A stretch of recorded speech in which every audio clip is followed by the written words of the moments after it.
Hello guys, আসসালামু আলাইকুম। আমি আজকে লাউ ভাজি করবো, তো সাথে থাকেন, দেখতে থাকেন। ভালো লাগলে শেয়ার করবেন, লাইক দিবেন এবং নতুনদের পাশে থাকবেন। আমি লাউ মশলা কষাইছি, এখন আমি লাউ দিয়ে দিব আস্তে আস্তে করে।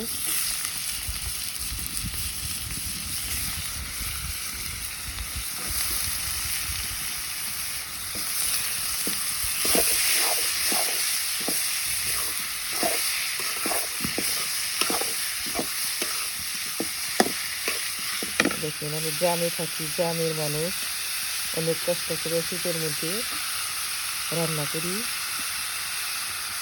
করতেছি। প্লিজ আমার ভিডিওকে সবাই শেয়ার করবেন, লাইক দিবেন, আমার পাশে থাকবেন। ভিডিও সামনে গেলে ডাক্তার দিবেন না।